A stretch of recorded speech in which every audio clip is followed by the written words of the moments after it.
Hello there. So I thought I'd just do a quick introduction of both myself and a new series of videos I'm going to be doing, which will be on health more broadly.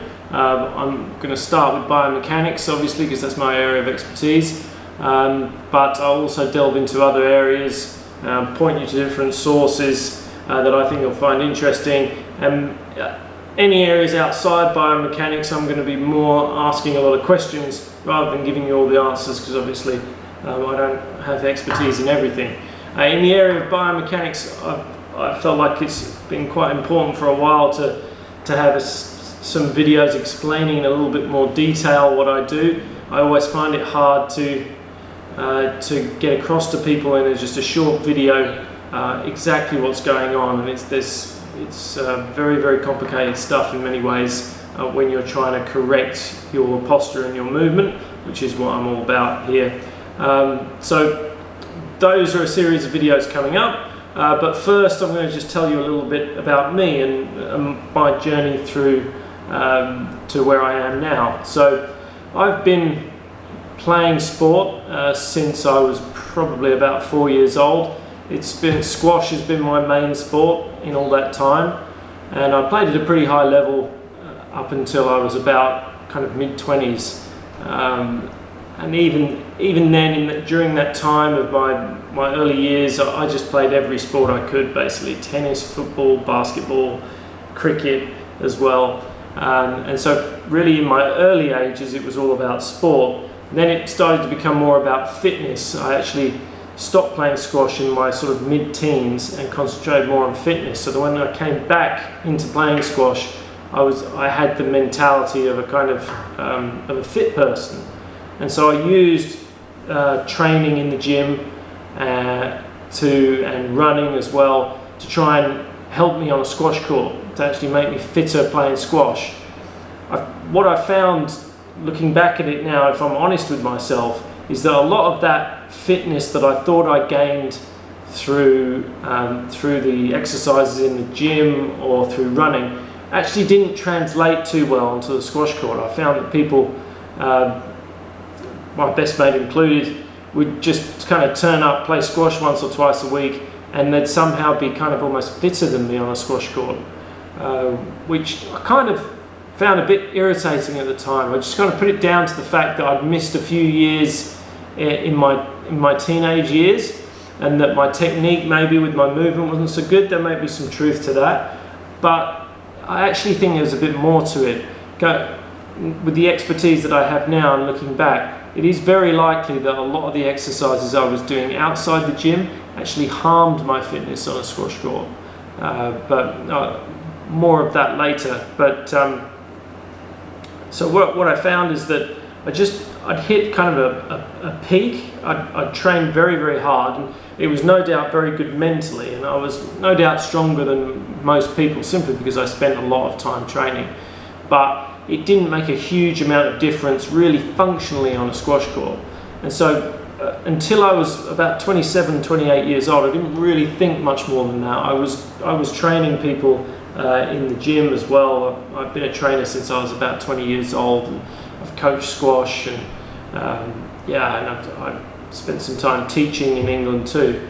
But then I moved from England to Korea. It was just to teach English for a while, and did some martial arts, and I found I was probably the least flexible person that they'd ever seen, probably in some of those martial arts gyms. And I had some issues doing martial arts, but what I found was that doing some kickboxing training especially, it helped my hips quite a bit. My hips really improved in that time when I started playing squash less, and I was doing quite a bit of kicking in the gym and things like that. Then at the same time I was getting into running, so I started doing some 10Ks, some half marathons, then I ran a marathon. And so leading up to those, the 10Ks, the half marathons, leading up to the marathon, I found that I was starting to break down quite badly, particularly in my ankles, my hips and lower back. And they were bothering me, and I just about managed to get through the marathon training, then ran a marathon, and for the next, I would say, 2 months, I was not in particularly good shape after that marathon. My back and my ankles, hips, they hurt quite a bit for a good couple of months, and I was stretching quite a lot in the gym and trying to sort that out. But I would then return to doing some running after those 2 months when I started to feel a bit better, and just the injuries in the same areas just came on like that. It just seemed to me like I was never going to run more than about 5 minutes ever again at that point. So I was a bit distraught with that, because I quite enjoy doing exercise. I enjoyed pushing myself, particularly at the time. And so then I thought, what can I do? Is there anything out there that can help me here? And I didn't find much, but I read a book, a very famous book if you've been doing any running, called Born to Run, and that was essentially about a Mexican ultra-marathon running tribe who basically strapped on a pair of like tire sandals and just ran all day and never got injured. And the people who were wearing these soft, comfy shoes were getting injuries all the time. And so a few of us at the time ordered these very, very thin rubber soles that you cut out with a pair of scissors. That's how thin they were. And then you put a few bits of string around it and wrapped it around your ankles, so it looked like kind of Jesus sandals. And at the time, the first run I did with those on, the rubber's just about thick enough to stop any glass or anything coming through your feet. But other than that, you felt every stone that you ran on. And I remember the first time I went running in one of those was just around the car park below the block of apartments I was staying in. And it was about 1 or 2 minutes, and my calves were stiff for the next few days just on 1 or 2 minutes around the car park. And I built up over a period of probably 6 to 8 months, from running 1 or 2 minutes to like 3 or 4 minutes, then to 10 minutes, and just build it up and build it up and build it up, and ran a marathon eventually in these little Jesus sandals kind of things. Much to the amusement of all the runners in that marathon in Korea. They thought I was crazy. But I ran a marathon in these sandals, and no pain afterwards. My calves were a little bit stiff, but there was no pain. I had no ankle pain, no back pain, no hip pain, and I felt great after the marathon. And then I came to Australia, and after a year or so, I ran an ultra marathon in the mountains in the Australian Alps, which was a 78 kilometre ultra marathon up and down. So it was about 4,500 metres vertical ascent up and down 3 mountains. And I was just starting to, at the end of that period of training, where I'd do like 50, 60 kilometre training runs in a place called the Dandenongs, if any of you know where that is in Melbourne. I'd be doing big training runs, and just at the end of the training, and then at the end of the ultra marathon itself, I was just starting to get some ankle pain again. And I thought I cracked it. That was the marathon was probably about 3 years before in Korea, and I was running quite frequently. And so 3 years later, I just started to feel pain again. And that is a common theme when you change something. So when you change something, usually it makes almost anything makes a difference in the short term. And then depending on how complex the issue is, it may take a week, it may take a month, it may take a year, it may take 5 years. And if you haven't really sorted out the problem, it's going to come back on you. And that's what it did. So I was back in Melbourne, training people in a gym in Melbourne, and seeing the kind of people I trained were wealthy professionals. So I was in one of the more affluent areas of Melbourne training people, and they were all doing high pressure jobs. They worked all day. They came in the gym at like 6 o'clock in the morning and work out. And I was seeing some quite remarkable biomechanical issues in these people. And some of the issues cropped up regularly with different clients, so very similar issues, and some were quite unique. but always it amazed me when I started concentrating on it, just how differently people moved, but also at the same time while having similar problems.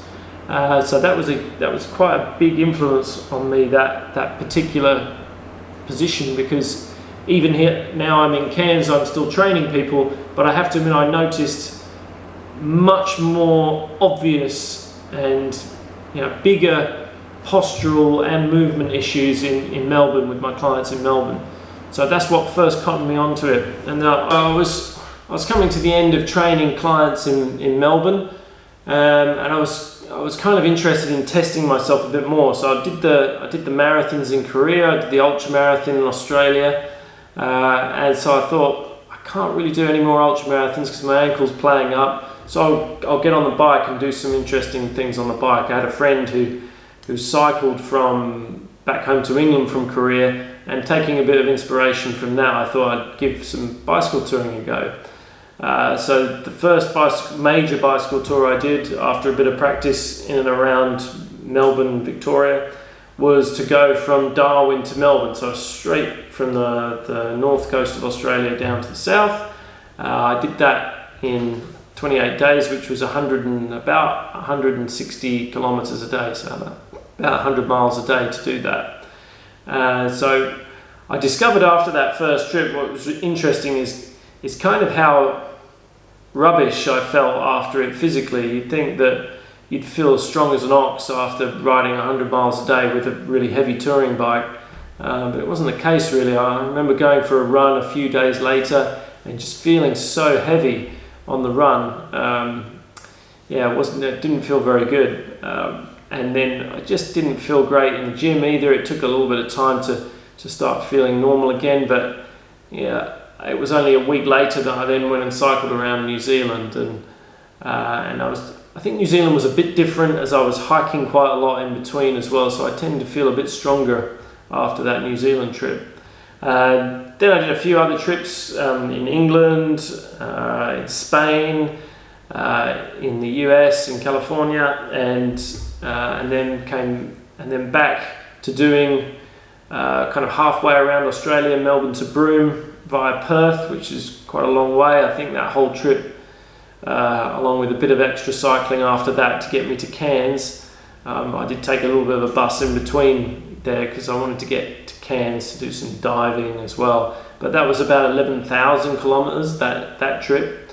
And then again on to New Zealand after that. Another big trip there. And so I got home to England after all of that, and I was walking to my squash club to play squash, and I was feeling sharp pains in my hip just walking to the squash club. It was like 10-15 minute walk. It was nothing too debilitating, but it was a bit of a warning sign, particularly for me, as a lot of my professional squash playing friends who were world ranked players and much better standard than I was, but world ranked players, a lot of them were starting to have hip trouble, and quite a few of them had hip replacements at kind of early 40s, maybe even late 30s, a couple of them as well. So the hips were a real warning sign for me, and I thought I'd better do something about it, because I just felt like I was a few years away from just not being able to do much on my hips at all. I have some really, really big issues.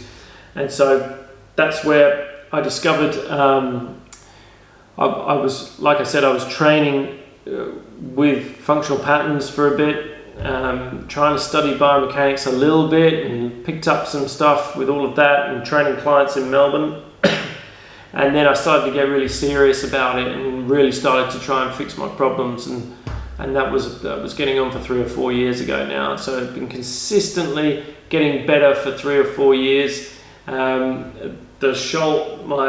shoulders have got a lot better. I was winging in my shoulder blades quite a lot, and very severely dipped on the right side. You still might notice some of that during this video in my seating position. I still can't help myself, when I'm not really focused on the posture, although it's 100 times better than it was. I was really quite badly dipped to this side, which was also giving me some neck pain as well. So I was having a range of issues, and I think that the extreme nature of all the sport I played, the running and the cycling, was all having an effect at probably an earlier age. But I was just so into being fit that was kind of what was important to me at the time. But now it's kind of health that's taken over, and that's part of the reason why I'm doing this series of videos.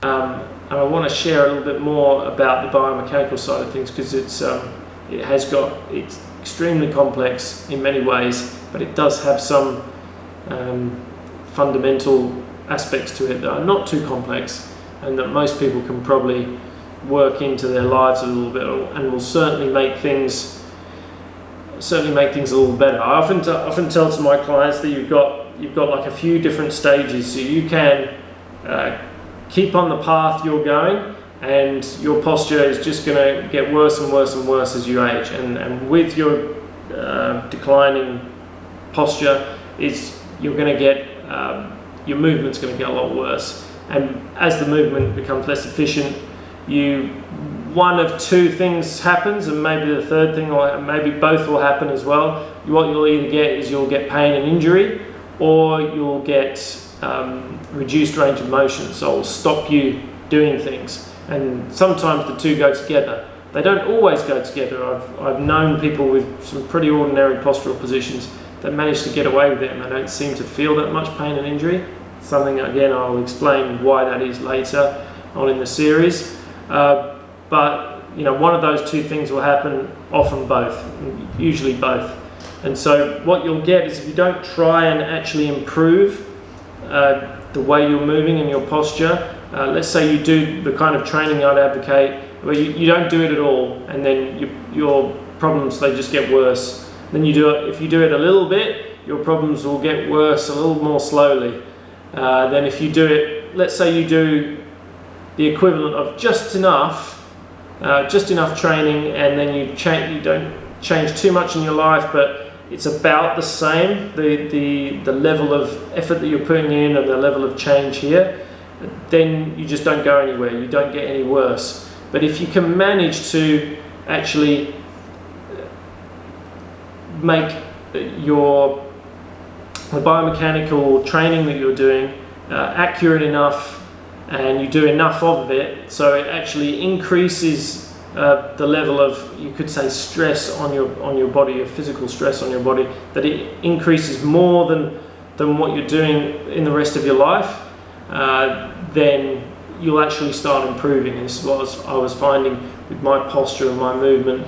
I was getting rid of pains that I was having playing squash, for example, and a lot of things started to improve. So this is the kind of stuff that I want to share with you, is really the detail of these things. You can pick up some of it from my shorter videos, some of the demonstrations, but the detail is really important, and I'm finding it a bit difficult to get this across to people without spending a lot of time explaining. So you might notice that I'm spending a fair bit of time even on this video, but just to finish here, hopefully these series of videos will be a useful resource to my clients if they want to delve in a bit deeper into what's going on, without me having to spend half an hour of an hour session with them just explaining stuff. Hopefully they can come to the videos, they can pick up what they need to know about the theory, and then we can go and practice it. And then hopefully maybe a few other people will look at it. But anyway, it serves another purpose in making it good for me and to help me explain things to my clients, because it is complicated and it's a bit difficult to explain sometimes.